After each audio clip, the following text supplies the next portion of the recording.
Okay,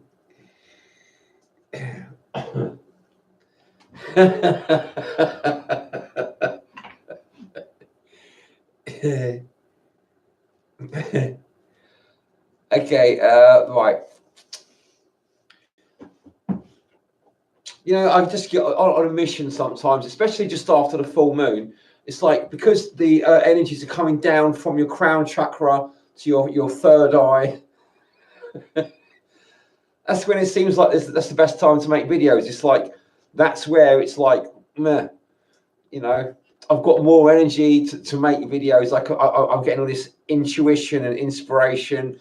Inspiration is coming down to intuition, and it just like you just.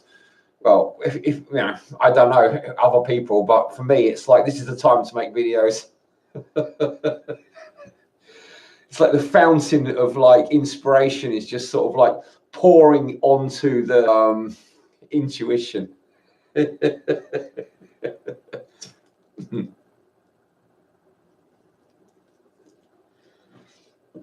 Okay, the hero's quest.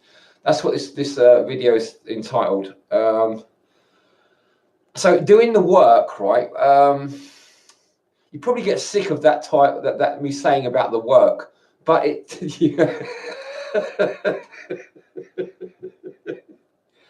But it's just one of those things. It's like I don't know what else to call it. It's the work. It is work, and it's the hero's quest. If you look at like ancient literature, like things like Ulysses and what's the other guy? Odysseus. Yeah, right. Things like Odysseus and Ulysses.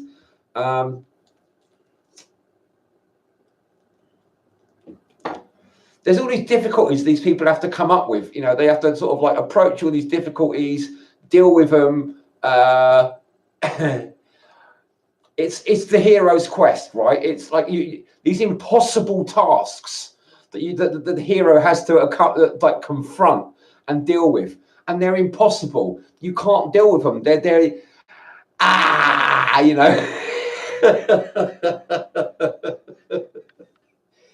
you can't deal with them. They're impossible, but you have to anyway. That's what the hero does. He does things that, or she does things that are generally considered impossible.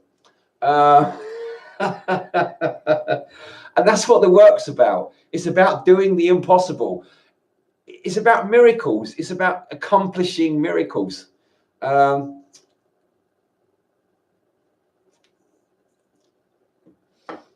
So one of these things about standing in the truth, right?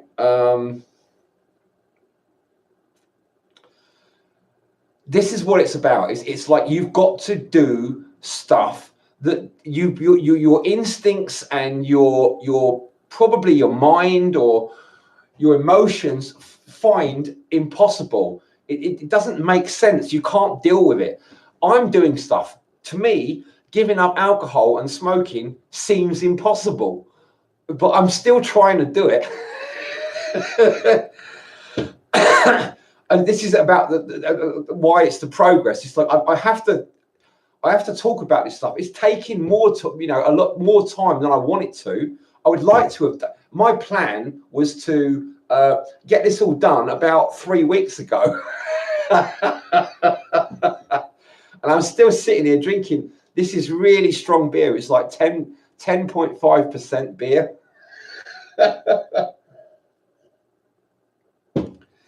I'm just smoking tobacco.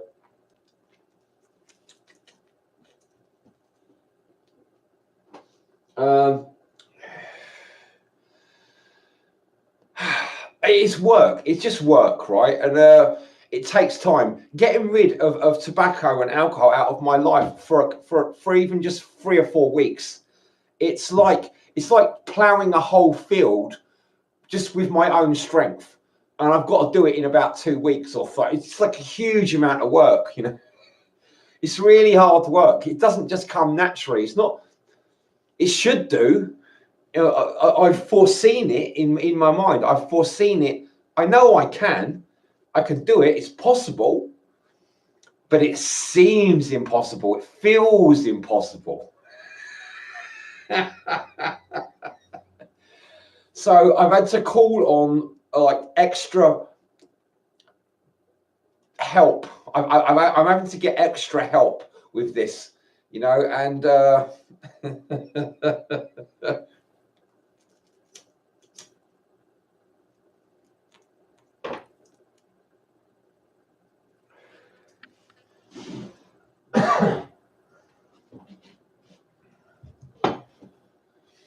ah dear. It seems like okay. There was a lot of things that you have to come up against doing the work that are very similar, almost identical. If you look at the symbology of the heroes' quests, like I was mentioned before, Odysseus,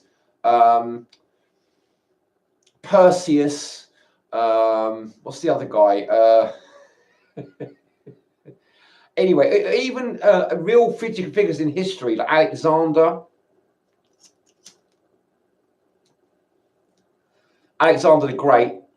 Alexander the Great was educated by Aristotle, right? Aristotle is considered to be the most brilliant philosopher, more or less ever, at least in the ancient Greek times. He was the supreme philosopher. But if you go back, his teacher was Socrates. No, his teacher was Plato, and Plato's teacher was Socrates. And Socrates said the written word was a terrible idea. I can't help falling back on the written word because it's such a big deal. It's like it to me, the way I look at things, it's everywhere. It's the tree of knowledge. It's the mark of the beast. I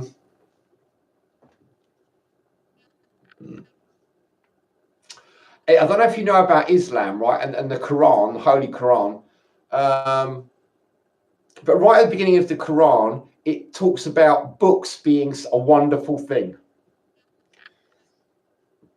Right in the very first part of the first surah of the Quran, they talk about the books being a great gift to humankind.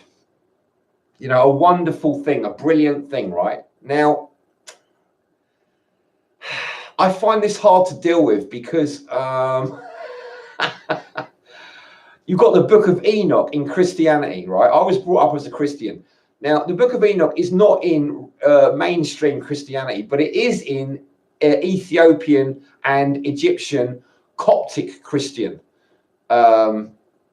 their Bible, and it's also in another Bible, and I forgot the name of the people who it is. It's like I'll try and remember it, but it's in two different Bibles, two different Christian Bibles contain the Book of Enoch. And it clearly states in the Book of Enoch that we're not supposed to have the written word, right?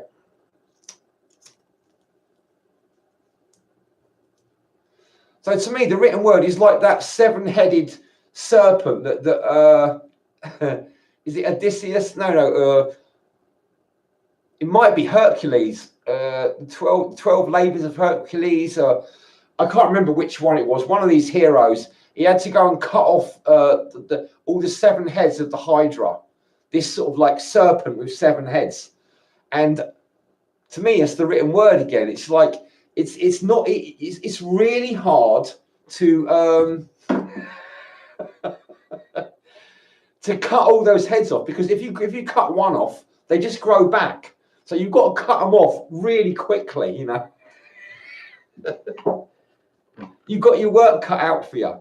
Right now, the reason I mentioned Alexander as well is because Alexander, there was this legend about Alexander. I believe it was Alexander. My brain is not 100% accurate all the time, but I believe it was Alexander the Great. He came across this city and Gord or somewhere, and there was this thing called the Gordian knot, and it was this great big knot of rope. And if you could untie the knots in this rope, you could take over the city or something like that, you know. And so what he done was he just got his sword and he just cut through the whole thing, right?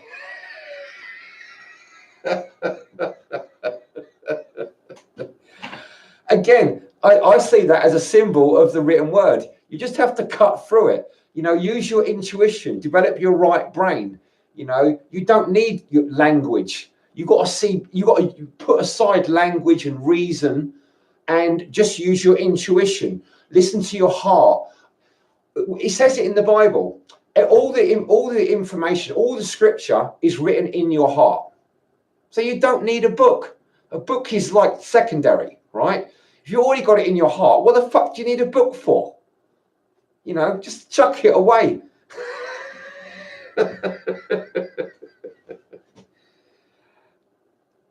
It's obvious, isn't it? But the hero's quest, right? The reason the hero's quest is what it is. I mean, you can look at this. It's actually basically nearly all the films that you see. They're all saying the same thing. It's all the same symbology. The hero has to listen to his inner self. He's always up against a whole load of people that are basically deceived, and they're like written word people. It doesn't always show it in the films, but they are people that use reason. They're left brain people. You know, they're reductionists. They're trying to control everything, and they want to enslave everyone. They want to get a good deal for themselves, for their own personal benefit. They're greedy. They're selfish. But the hero is like, he's enlightened, and he wants freedom for everybody. You know, he wants to be free. And the written word is, it's like shackles. It's a way of enslaving people, but without having to use any metal. And we don't actually have real shackles on you. You just have the words that are in your left brain that are constantly telling you what to do. So you're enslaved because you're not seeing the big picture. You're in the dark.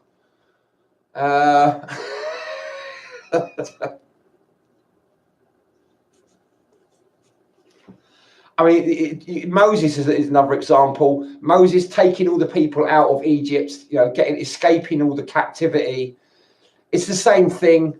I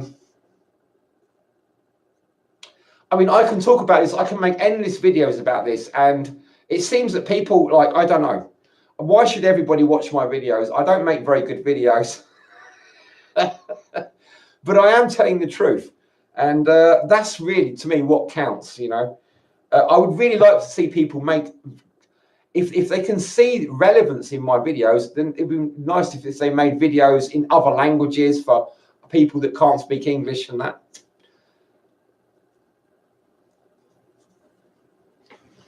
But going back to Aristotle, Aristotle was the teacher of Alexander. And Aristotle, I just saw a comment, a little quote the other day. Aristotle said, you can't teach anyone anything. Crowley said this as well. Aleister Crowley. He said this as well. You can't teach anyone anything. Aristotle said, you can't teach anyone anything. All you can do is remind them of what's already inside, what they already know inside. So you can't tell people, I can't tell you that the written word is a great evil and expect you to learn from my words that it is a great evil. What I can say to you is that just think about it. Think about the written word. Look in the world. Look at the people that have got the written word. Do the research, right? Use your intuition. Use your intellect. Look and see. That's all I can really say. You know, just look and see. That's what Aristotle would have said. I can't really teach you. I can't get in your head and make your thoughts form the right patterns so that you see the same as what I can see. You have to look yourself and see yourself what's going on.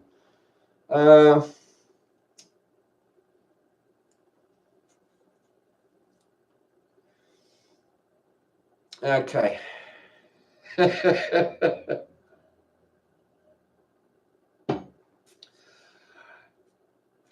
One of the things about the hero's quest is it goes on. It seems to go on forever. I mean, Odysseus, for example. I mean, basically all of them. They go on for years and years and years, struggling, fighting, battling, persevering on and on and on and on. And that's what it's like. You know, that's what it's doing. What the work is like. You know, it's just. It seems like it's never ending, and it gets tedious and stressful sometimes.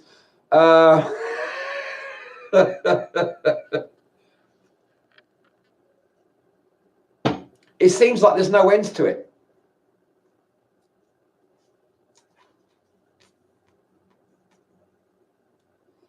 Plus, we don't even know whether these heroes were real people or not. Maybe maybe they're just stories. But the thing is, if they're just stories, where did the stories come from? How did they invent these stories? Why did they invent these stories?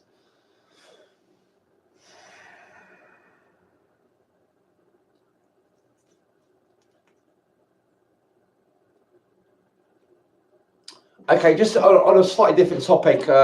One of the things I was looking at recently, a David Icke video, and Alex Jones talking. They were talking about mobile phones, the new mobile phones, the smartphones, and I got rid of my mobile phone about 6 or 7 years ago, 8 years ago or something. I had a mobile phone for a few years, and it just seemed like a waste of time and loads of hassle. I just got rid of it.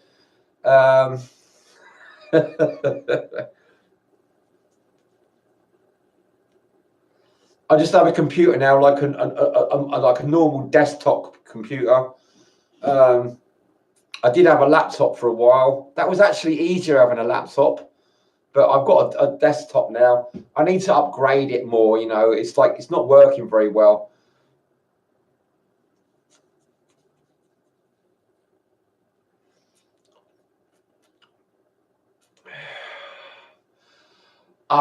It's like this hero's quest.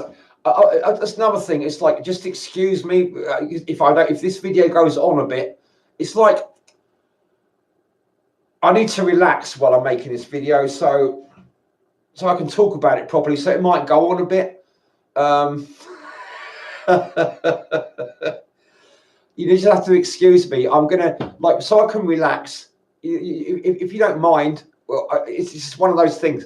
I'm gonna relax so I can just get into it. Because if I feel like I'm pressured, what it was when I was making videos before, like 2 or 3 years ago, for 3 or 4 years, I could only make 10-minute videos on my laptop. Right now, I can make the videos as long as I like, but I'm still feeling like I'm under pressure of time, and I'm not. So I'm just having to relearn how to make videos. Well, not relearn, but learn again. Learn for the beginning. I'm having to start to learn to make videos where there's no time limit. So I'm not under pressure. But I'm so used to being under pressure making videos that I just sort of like my brain is going trying to get stuff out, and it just wears itself out. So I need to relax so that I can think more clearly. So just, if you can, just bear with me, or wait a few minutes or a little while and look at the video a bit further on. Go and look at another video while I'm just sort of getting my head together. But I want to keep the video on so that I can just relax and just mellow into it, like, gradually. Thanks for your patience, right? Just whatever, I'm just needed to take my time. I want to take my time so I can do a proper job, give you give you the information that you deserve.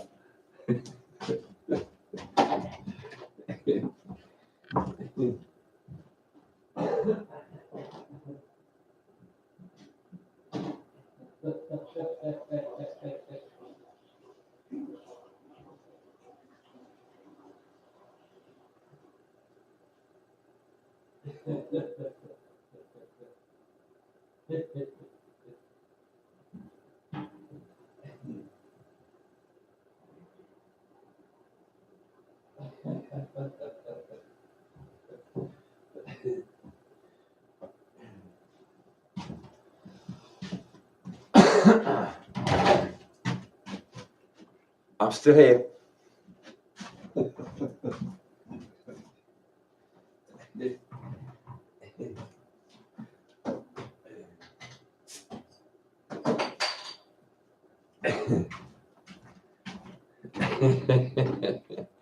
Okay, right. One thing I meant to mention it the other day. It's like I've got so much stuff on my mind that, as I say, it's like I feel under pressure making these videos. So I just need to sort of like get used to making videos where I've got plenty of time and I'm not under pressure. You know, I can relax and just let things go like smoothly, naturally, more naturally. One of the things since doing the work, right, and getting on this progress thing, but actually it was a few months ago before I started the progress, I come to this realization that I'm not really a very nice person. You probably wouldn't know. I mean, maybe you've already figured that out. I don't know. But I figured it out recently, and it's like it's like I had a good look at myself, and I just thought, you're not really a nice person, are you, Rank Emperor? You know. And it's not like I'm a terrible person, you know, it's not like I'm a really bad person, but it's just like I'm not really a particularly nice person either, you know, and in that sense, I'm kind of quite average, you know, it's just like, meh, I wouldn't want to be my friend.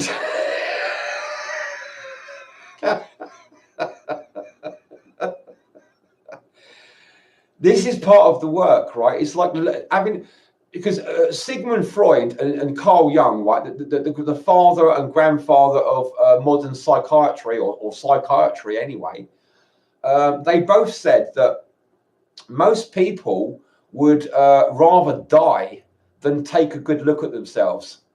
So I feel like I've taken a good look at myself, and or at least a good glance at myself anyway, and I didn't particularly like what I saw, you know. I'm not really a nice person.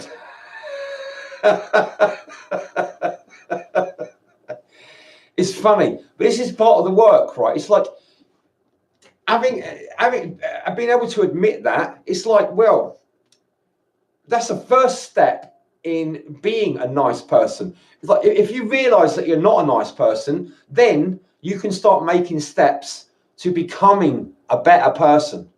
If you never look at yourself and you never realize that you're a nasty piece of work, you're a vicious little cunt, you know.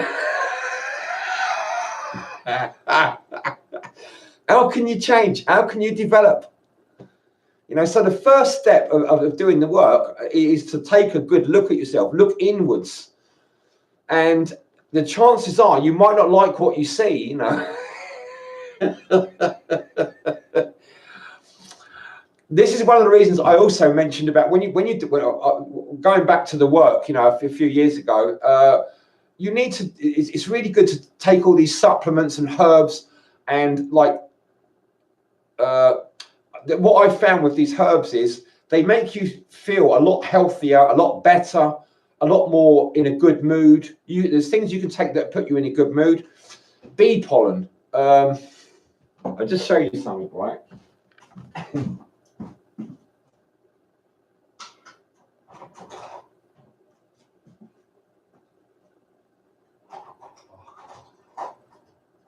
Now, where is it? Oh, there it is.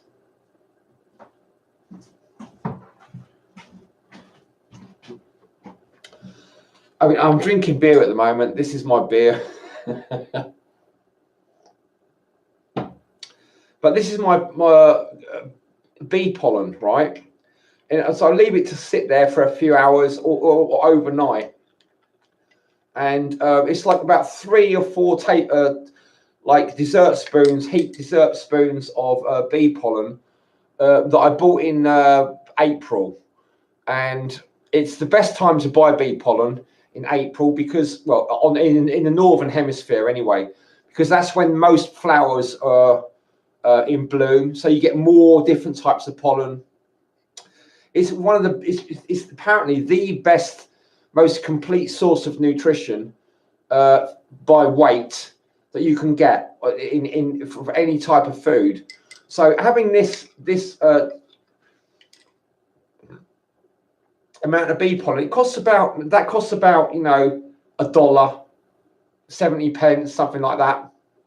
If you have that each day, you're going to live about 20 years longer than most other people on average.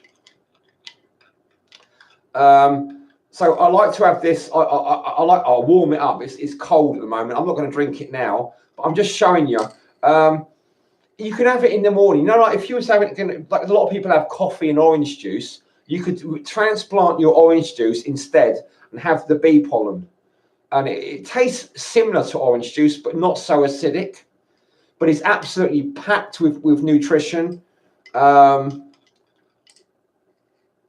just going to leave that for the morning. I'm going to have it in the morning. It's like nearly 10 o'clock now in the evening. So I'm just going to put I'm just going to stick that in my kitchen and just have it in the morning.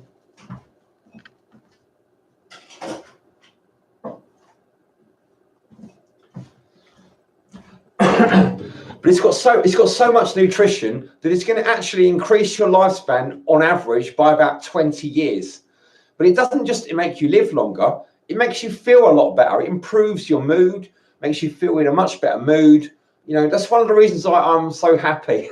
I've got loads of bee pollen in my fridge. I've got enough to last me until the next season. Even if I have it every day, I've got loads of it. I've got kilos of it, Cost about £23 a kilo, I think. £22.50, something like that. But a kilo will last you about a month. So it's not too bad. I mean, it's good value really, considering it's a complete meal, and it's so easy to make. It's like all you've got to do is just add water. You don't even have to add water. You can just consume it as it is by a spoon. But I like to add it into water and drink it. Just warm it up a little bit. I'll just sit it in some warm water so that it warms up a little bit, so it's not too cold. And it's a complete meal. You just get so much nutrition. So it's a really easy meal. It's incredibly good nutrition, and it's going to add 20 years onto your life. So why wouldn't you do that? Oh, back to that last video, demonic stupidity. I've told people about this. I've told my family about it and stuff. Nobody's interested. Nobody buys it. It's only me. I'm the only person who buys it. I've got kilos of it because I'm just great. I'm a champion. I've got my mojo working.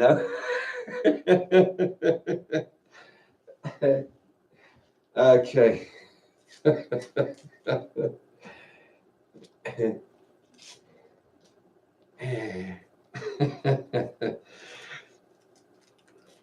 There's some other stuff that does the similar thing that adds 20 years to your life. Let me just show you this as well.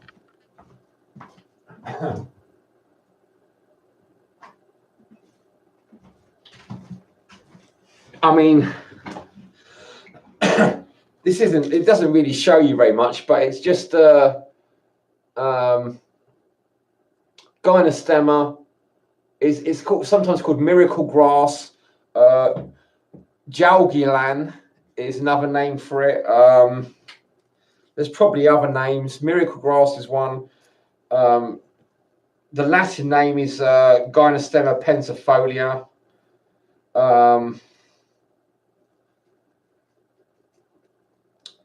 It's called woman's ginseng or poor man's ginseng.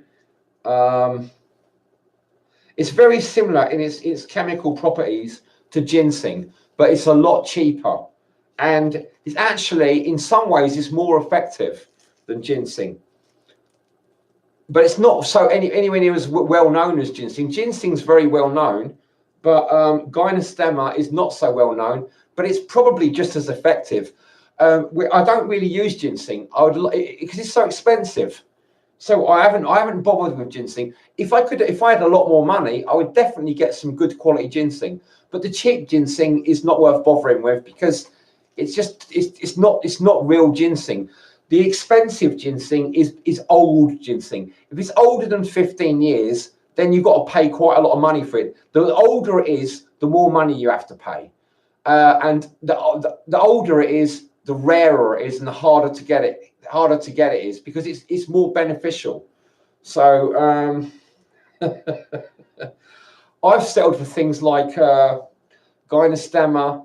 Are we on the Hero's Quest? Yeah. So yeah, taking all this these supplements and herbs enables you to fulfill the Hero's Quest, get to the end of it. You know.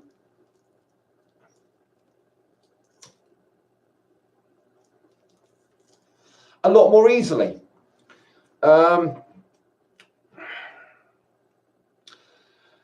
this is really one of the reasons I'm talking about your physical health so much in these progress videos and stuff.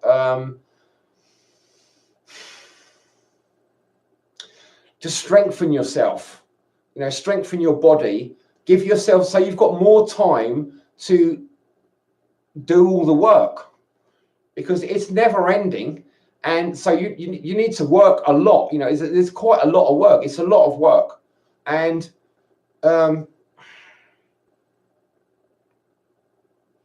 so yeah, things like bee pollen and Gynostemma and He Shall Woo, they just give you all the extra power and energy that you need to do the work properly and to do it long term, so that you're more likely to progress further and further. So they're fundamental building blocks to doing the work. Eating properly. The body's the temple of the spirit, right? So you have to feed it what it needs. You're probably, I expect people are looking at me and they're thinking, well, you're drinking really strong beer, you're smoking tobacco. What, you can't really know what you're talking about. You're an idiot. And they are right. I am an idiot.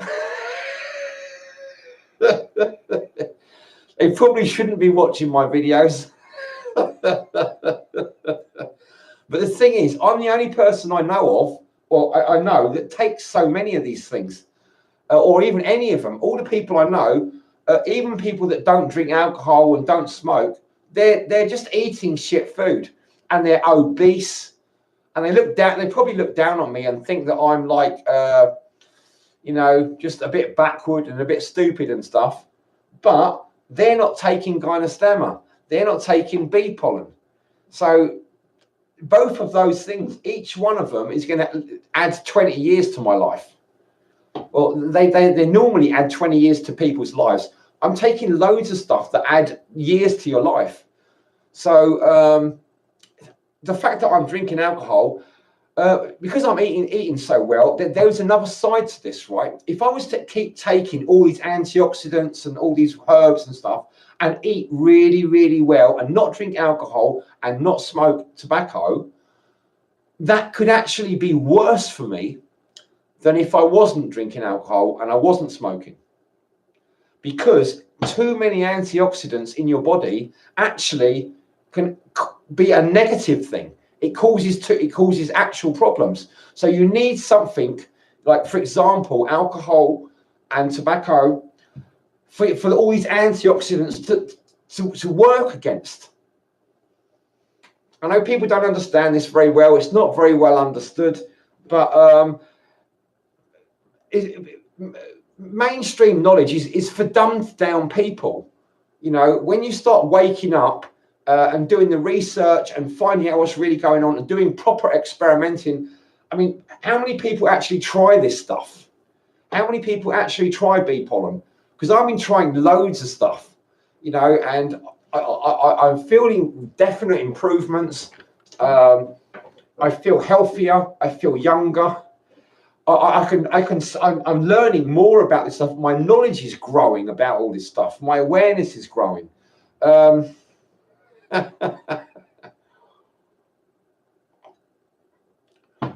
When I first ordered, there's two herbs, two mushrooms like called the king and queen of herbs, or the king and queen of mushrooms. I don't know exactly which, maybe both. But in Chinese astrology, Chinese herbal medicine, reishi, red reishi mushroom is like the queen of herbs. And like the great, it's called the great protector. It's in Chinese medicine, it's considered the most beneficial, the most superior of all medicines, right? Now, I'm the only person I know that in my life that takes it. And I get the really good stuff. I get the Dewanwood reishi from Hybrid Herbs. It's the most expensive reishi that I've found, and it's the most effective. It's really powerful. It helps you with not only physical problems but emotional and psychological problems. Incredibly useful herb. It's called also called the herb of immortality. So it increases your lifespan because it keeps you healthy. You know, it's just incredibly useful. The other one is chaga, the king of herbs or the king of mushrooms. The king of the forest, the diamond of the forest. Generally grows on birch trees. In Russia, it's an official remedy and medicine to treat cancer. The government, the medical establishment in Russia uses chaga mushroom to treat cancer because it's so effective, right?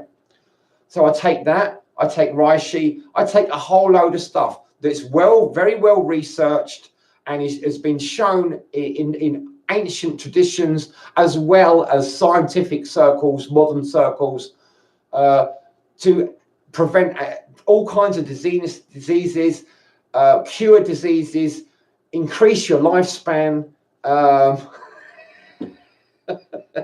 And I don't really know anyone else who takes it. Very, very few people actually know about this stuff or bother finding out about it. They're so distracted. They're just have a life of bread and circuses. They don't find out about this stuff. They can't do the work because they haven't got the energy. They haven't got the consciousness. They haven't got the knowledge to stay alive and stay healthy.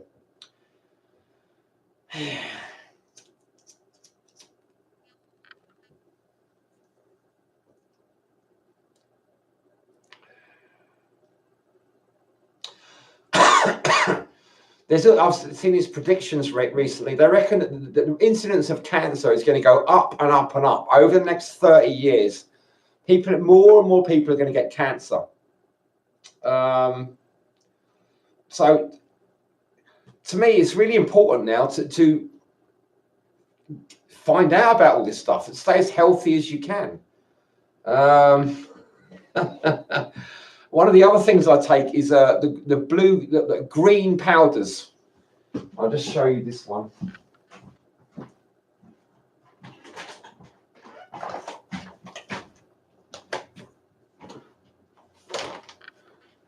Organic super green powders.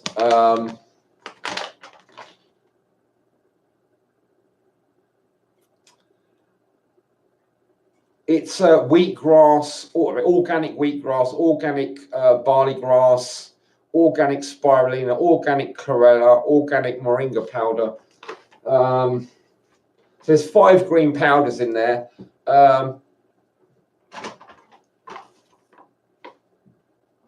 Natural brain booster, mood enhancing, powerfully antioxidant and immune boosting, bursting with B vitamins.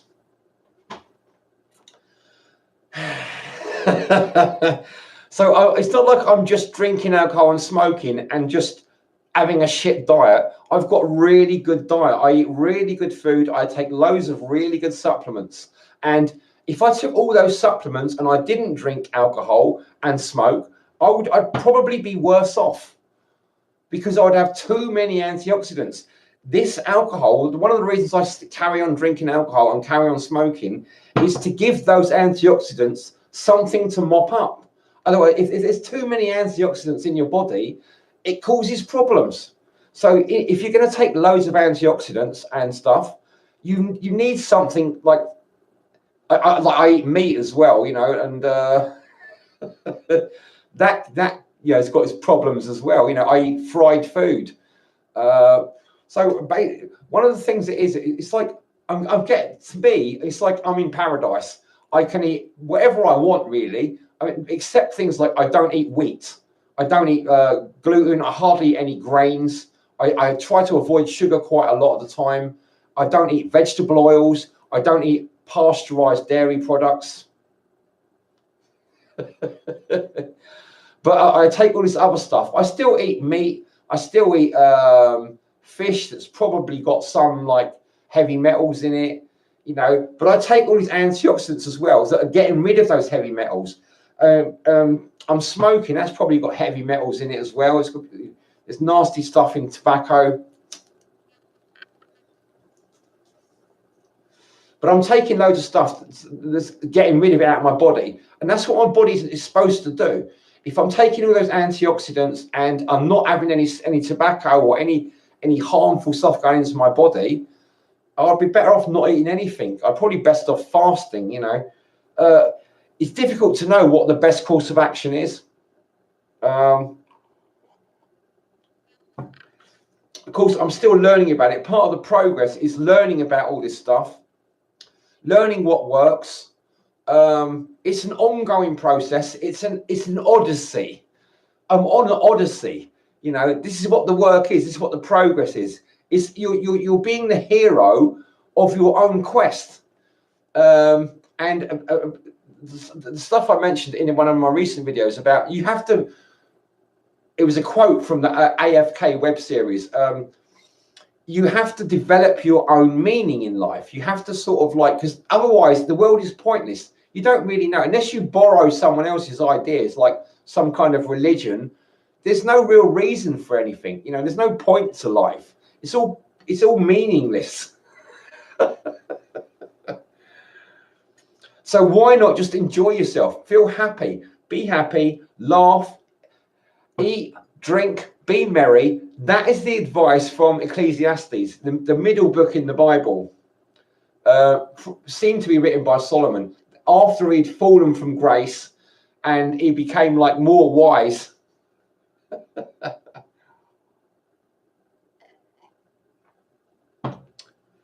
Yeah. So yeah, it's not. It's like it's scripture. I'm following scripture. I'm taking all the herbs. You know, it's in scripture. It says, "Let your herbs." I've created every herb yielding seed for you. It should be for medicine. I'm following scripture. I'm slagging off the written word. I'm following scripture. You know, I'm like a saint. I'm standing in the truth. This is part of the written, the hero's quest. When you stand in the truth, you get all this opposition, and it's a battle. It's like it's an odyssey. You know, it's hard work. It's work. There's no end to it. It goes on for years and years. It goes on for decades. I'm not looking at an end. To me, the whole process of doing the work and doing the progress is its own reward. I'm enjoying it. You know, I'm like really happy. I'm happy doing the work. The more you do it, the more enjoyable it becomes, the more rewarding it becomes, you know.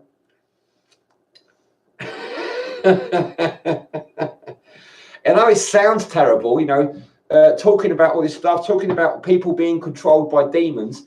But if you don't talk about it, you're not making the darkness conscious.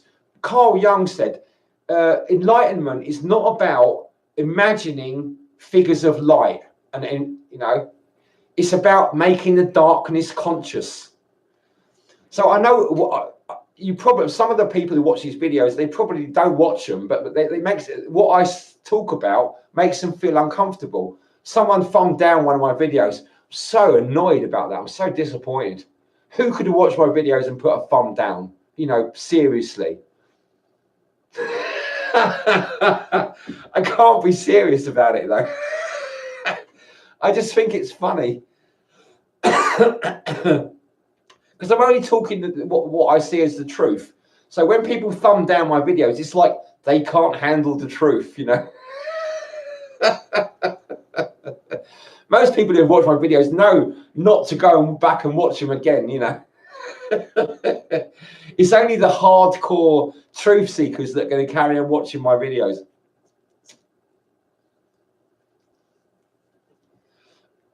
Or people who are working for the CIA and have to do it because they're paid to do it. I don't know.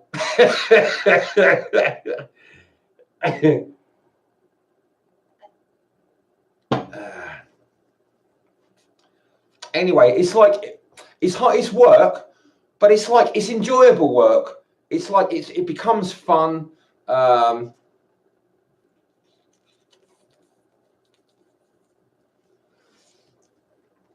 I mean, I can look at the negative sides. There are negative sides, but you know, it's like when you like that bit in the Matrix where it, you know, when you come out of the Matrix and you find out how it really works. Why would you want to go back? You know, into like living a lie. Why would you want to do that? It doesn't matter if you. I mean, I have to eat this stuff like the bee pollen. It's not like eating a steak. I mean, I still eat steaks. I had a really nice steak the other day. It was lovely, nice. It was a rump steak, you know, 8-ounce rump steak. It was lovely, you know. I really enjoyed it. It went down really well. It did set my smoke alarm off, though. I've got this smoke alarm. I didn't want it. It's not. I don't want it. It's just where I'm on benefits and I have to rent my flat. I rent my property. The landlord insisted that I have to have a. Well, it's basically the government insisted that I have to have a smoke alarm. It's in my kitchen, and if I cook a steak, when I'm like heat the frying pan up, so it starts smoking, the smoke sets off the smoke alarm. It's so fucking annoying. Really, I nearly smashed it. I was so annoying. I nearly smashed it. I just about managed to keep it together. Opened all the windows, wafted around to try and get the smoke away. Eventually, it stopped. And so I had my steak. You know, it was all good. You know, I still get problems. The last couple of years, when I wasn't making videos, I had my money stopped. You know, and I had to go 6 weeks without money.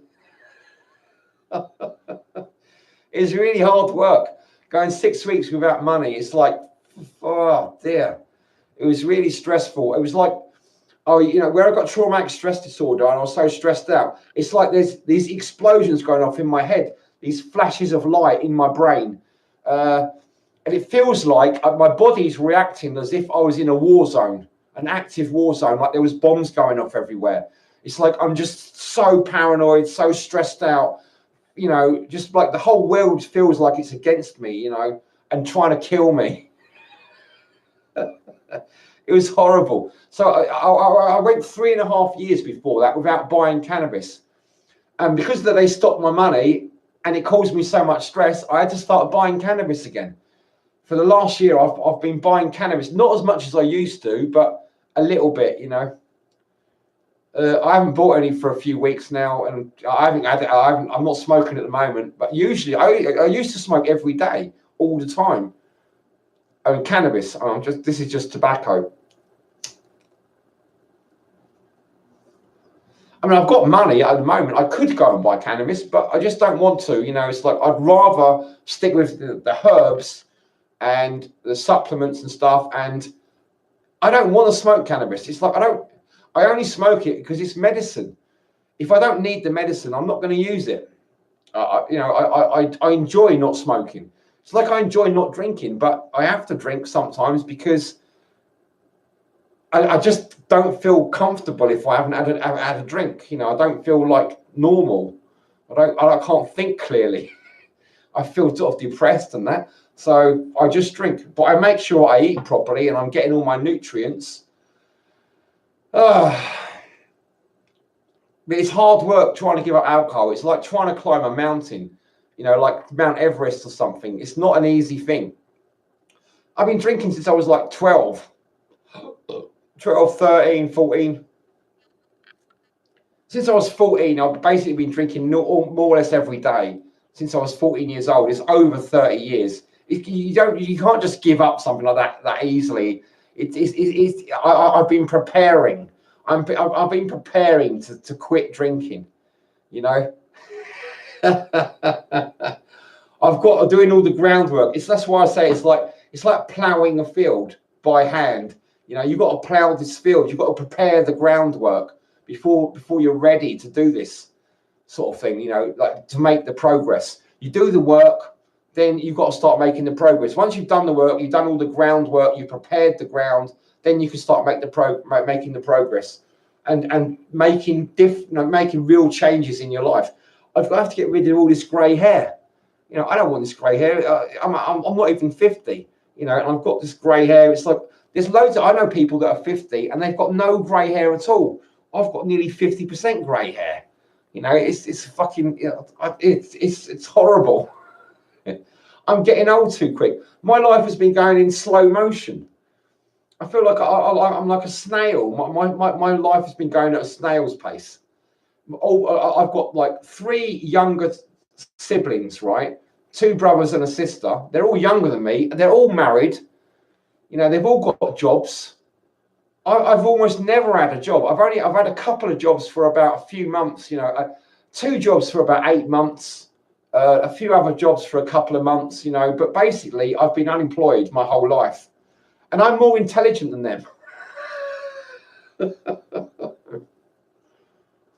I should have a job. I should have a better job than them. I should be getting paid more.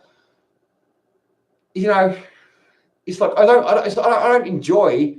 I don't enjoy the idea of drinking alcohol. I like drinking alcohol because it makes me feel better, and you know, it makes me feel normal. And I like smoking cannabis because it makes me feel healthy and happy and relaxed, and I can get some proper sleep.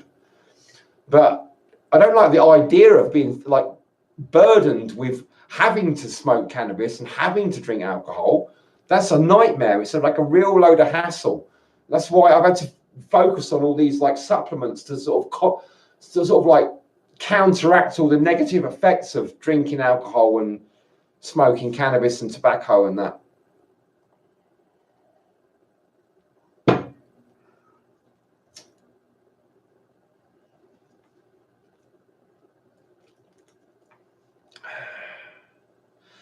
Yeah, so was it this video? I've made a few videos today. I think it's about the 3rd or 4th video I've made today. But I was saying about how I'm not a very nice person. I realised I'm not a very nice person, and it comes from having a good look at yourself, you know. To me, this is all part of the work. It's part of the hero's quest. You know, you've got to take a stock of who you are. You know, you've got to know who you are. You know thyself, you know. I'm just not a very nice person. It's like I have to admit it. If I don't admit it, how can I change? So I admit that I'm not a very nice person. I've got plans on the go. I've got stuff on the boil, or on the, you know, pots on the boil.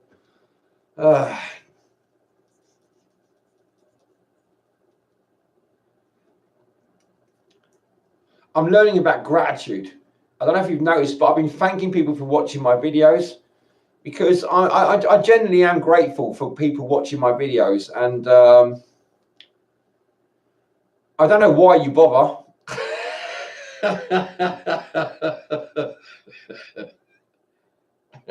I hardly watch anyone's videos. Probably I'm so busy with my own life and that, and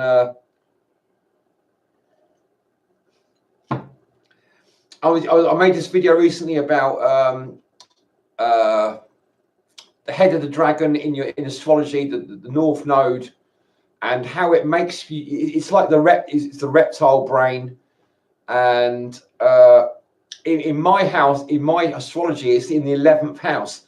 The 11th house marks the house of friendship, and it's like I want loads of friends. It's like my ego, my reptile brain, it wants loads of friends that are going to help me in my life. I want friends, really. If I'm just going to be telling you what my reptile brain wants, my reptile brain wants to get friends who are going to help me, like, have a good life, you know, like help me live on a nice sort of kind of like farm, like an organic permaculture farm. We're just going to basically set me up for life so that I can have a really great life,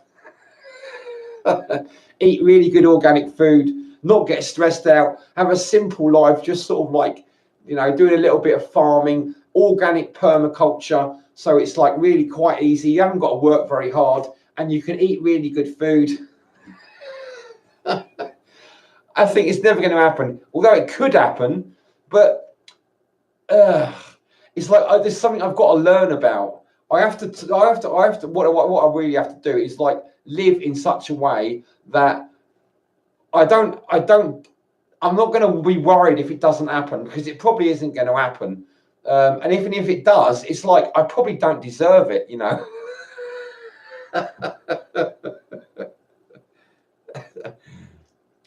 This is part of the hero's quest. You've got to look at yourself. You've got to see who you are.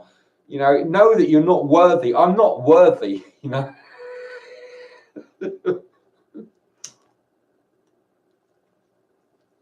It's a horrible thing to admit. You know, having a look at you look at yourself in the mirror and you think, right, this is not a good person. I wouldn't like that. I wouldn't want me as a friend. You know, that's a terrible thing to have to admit to yourself, you know. And all I can do, the only response I've got is I'm going to have to improve myself. You know, I'm going to have to make myself into a better person. What other options are there? You know, I might as well just commit. If I'm not going to make myself into a better person, I might as well just commit suicide. I'm too cowardly to do that. So I'm going to have to make myself into a better person. You know, I would say watch this space, but I haven't got that much faith in myself, you know. I want to stop this video, but I'm going to let it carry on because I just want to see what happens. You know, I don't see any reason to stop it now. It's just like I feel uncomfortable talking about this. It's like I want to just go and run away and hide under a stone somewhere. But no, the part of doing the work, part of the hero's quest, part of doing the progress is saying like, I've got to face this shit. I've got to fucking stand up to this. I've got to look in the mirror. I've got to see what an arsehole I really am, you know. So that I can do something about it, you know.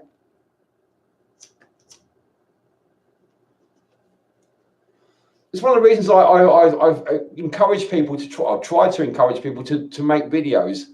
If you're going to do the work, make videos, because then you can look back and see what an idiot you look like, you know. And you can start making progress. You can see what an arsehole you are, and you can see what you're not a very nice person. You're not as clever as you thought you was. You're not as nice as you thought you was. You're not as like, you know, knowledgeable as you thought you was.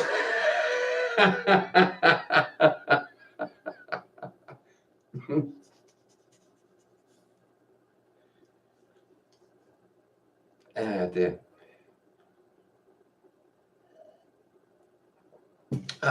Anyway, going back to that thing I was mentioning earlier about the quote from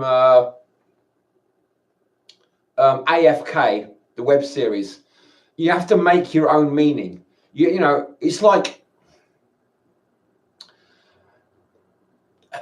part of me. I really want to care about my viewers. You know, there's quite a few, well, a good handful of people that I really quite like. You know, there's I just mentioned a few names like HRC and Mindraper,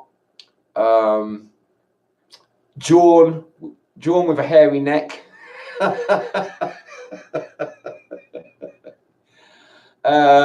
Snowy, Blue Falcon. There's a few more as well. You know, they're not the only ones, but they're people that are creative and they do stuff that is like creative. I'm not so creative in many. I don't really make videos like creative videos. I just do my blogs. But I really appreciate those people like commenting and stuff and talking to me. I don't necessarily watch a lot of their videos,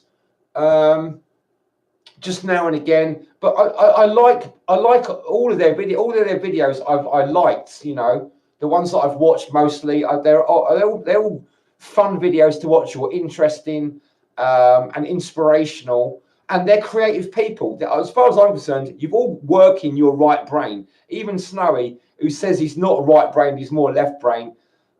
You wouldn't watch my videos if you wasn't partly right-brained, you know. You seem like a right-brained person to me. I mean, everyone uses their left and right brain, just like you use your both your hands, right? Everyone uses both their hands, but you're either right-handed or you're left-handed. There's a small percentage of people that are ambidextrous, like about 5% of people. There's about another 5%, or 10% of people that are left-handed, and most people are right-handed. But it's the other way around with your brain. Most people are left-brained. About 5% are very strong right-brained. I think I'm one of those 5% that's very strong right-brained. And there's about another 5% that are quite balanced.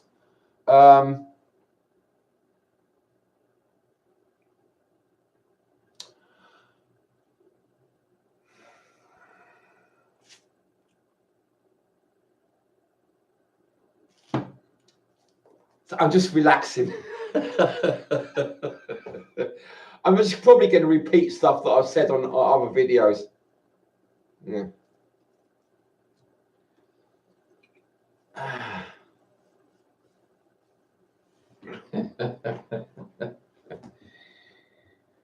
Yeah, it's gone on over an hour now. The reason I've let it go on is so I can just relax and just let things flow. So yeah, I'm probably going to have a little pause in my thoughts. I don't know, my brain just sort of recover from all this waffling.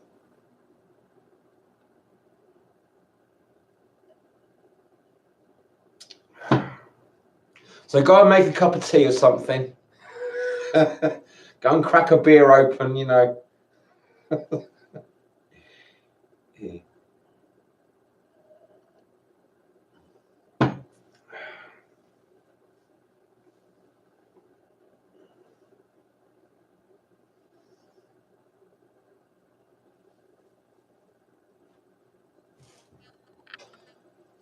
I'm just going to make a roll up. I'm going to have a cigarette again. That'll get me going again.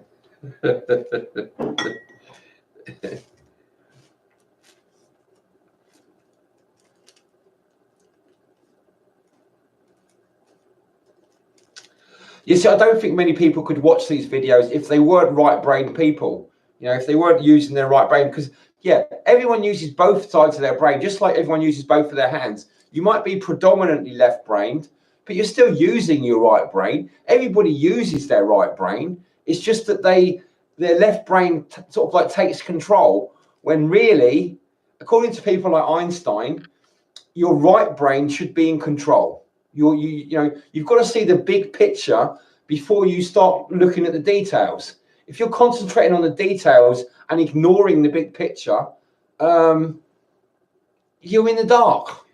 You don't know where you are. You don't know what you're doing. You're like, that's why you don't understand things. You can't make sense out of the world. It's only when you like go into the right brain and you balance the right brain and left brain, you can start making sense of things. Now, when doing the work, one of the things you find is that this world is on the surface, at least anyway, it's pretty fucked up, you know.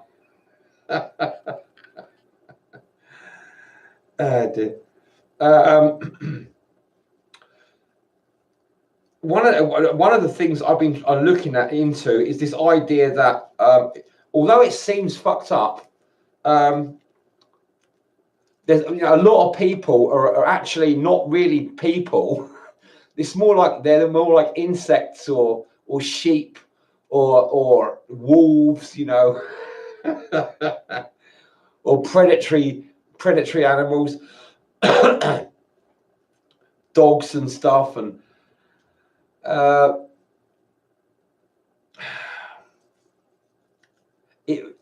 when you look at the big picture, you can sort of like look at it as though it's paradise. You know, people might not all be people. That just means that life's a bit more tricky than you might have thought it was originally, right? It's complicated, but that's okay. You've got a brain. You've got a big brain. You know, you're a human. You've got a big brain. You can cope with all that complication. You can make it work for you. You can go to the point in the where it's in the Bible where it says God created the world and it was all good. You know, I've had like moments. It's not like it's there all the time, but I've had moments where it does seem as though doesn't matter what shit's going down, all the shit that the government's causing and the banks and that, and all the destroying of the environment. We are still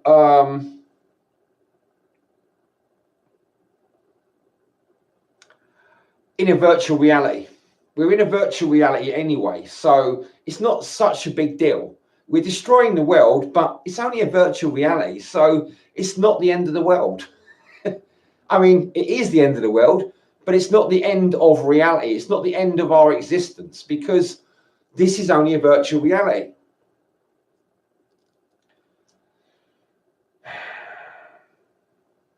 I still think we should try and save the world, though.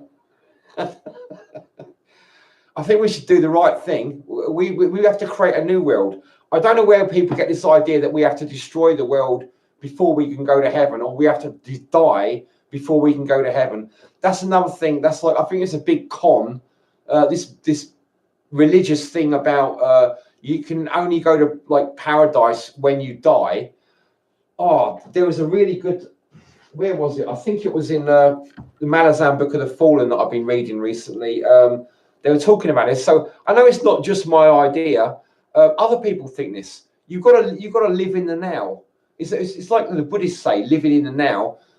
Make paradise now. If you don't make paradise in the real world and you think it's going to happen when you die, what you're basically saying is, I don't have to do anything. I'm just going to be lazy. I'm not going to try and take responsibility for this existence. I'm just going to sort of shut myself down and hide under a stone. That's what belief in afterlife is about, really. Belief in heaven after you die is about being a wimp, being like irresponsible. That's what it's about, as far as I can tell. I don't agree with these people that say that think that you're going to go to heaven when you die. No, you've got to make this heaven. This is what the work is about as well. It's about making this reality, learning to understand that this reality is all good. Seeing it all good all the time. It doesn't matter what shit's going on. It's how you deal with it. It's how you perceive it. It's your attitude towards it. That's what counts. It's like a matter of personal honor. You know, this is the hero's quest again. You know, it's like being honorable to yourself. You know, it's living up to who your potential. You've got to make the most of your life, you know. Make meaning out of your life. You have to create meaning. You know, you have to create harmony and balance and paradise in your own life yourself. And you've got to communicate that to other people and get them to help you and form relationships based on creating paradise and harmony and enjoyment and well-being in your life now and for the foreseeable future. You know, what else is there to do? The other alternative is just wait until you die. You don't know what's going to happen when you die. At least in this world, you can see what's going on. You can touch it. You know, how do you know what's going to happen when you die? It's a mug's game as far as I'm concerned. These people don't know what they're doing. They're just believing stuff that the religions have told them. And what's the evidence? Who wrote all this stuff? Who wrote all these Bibles and Qurans and stuff? We don't know who wrote them. We don't know what sort of people they were. All we've got is hearsay. We've got people telling us stuff. Where do they get that information? Because people told them that. How do we know any of it's true? We don't.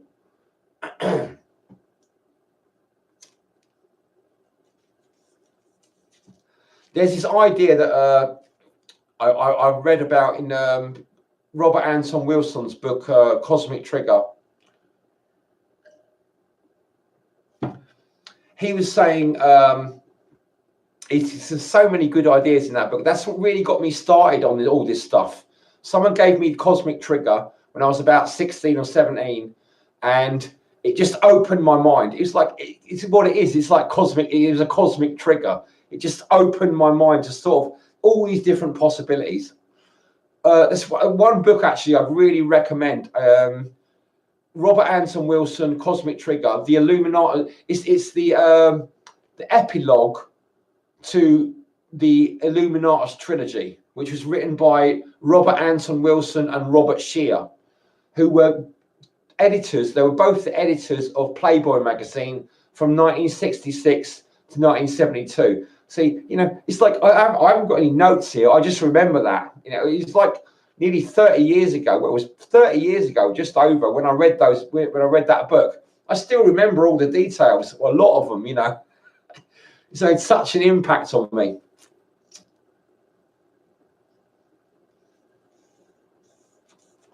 You can probably get it online for about £3, you know, $3 or $4 or something. And it's got pictures. There's quite a lot of pictures in the book. So it's not just words. There are some pictures as well. It's a great book.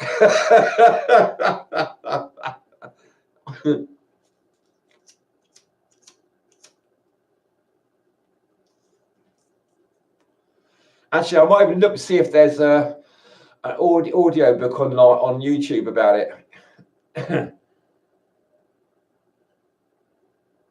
Anyway, it's like I'm getting a bit sort of like I think it's enough. I've had enough today.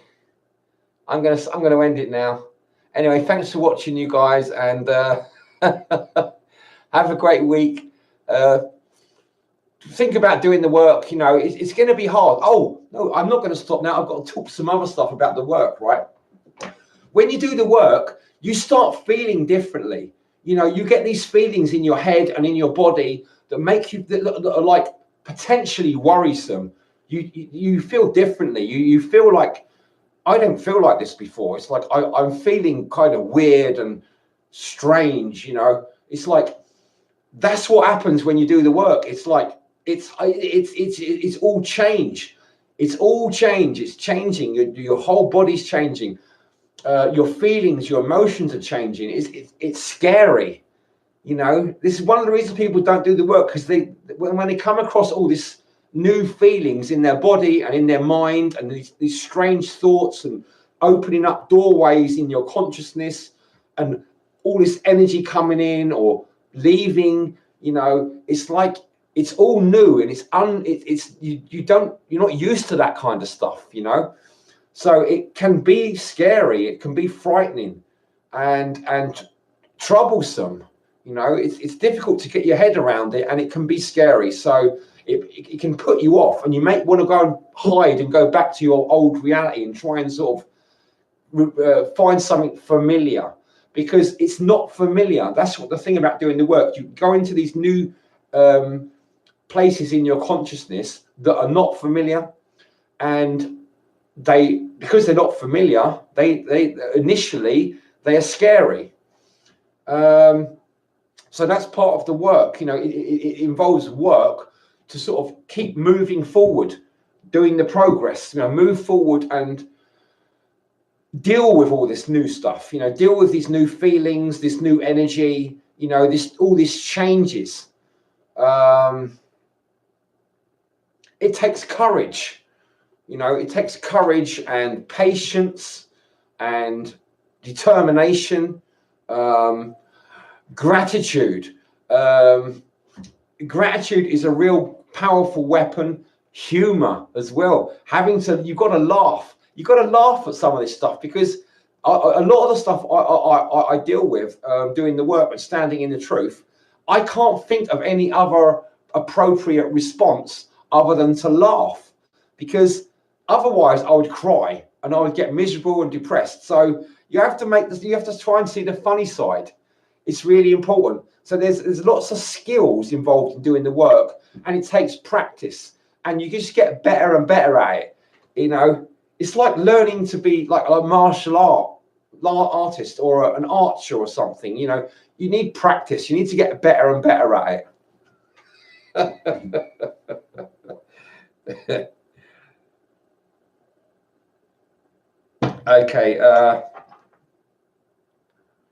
I've got no one's commenting so far, so which is nice. It's no distractions, so I've been able to get loads of stuff, like, talk loads of stuff without any interference. I don't mind people like leaving like comments on the chat section, but it's nice to not have any for a time as well, you know, so I can like just concentrate on things, and you know, just keep focused on what I want to talk about without any interruptions. Okay, thanks guys for watching again, or guy or girl.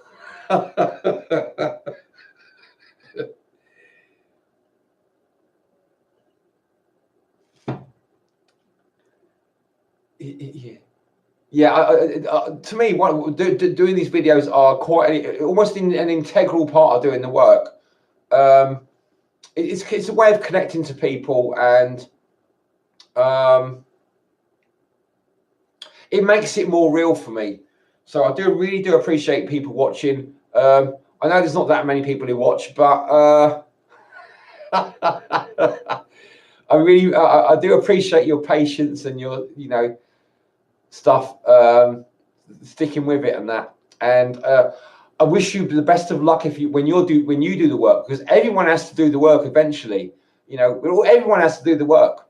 We're all going to have to do it eventually. If you want to sort of like carry on living and be awake and to all your potential, and to have a great life and to be happy and fulfilled in your life, then you've got to do the work. Okay, thanks for watching. Bye.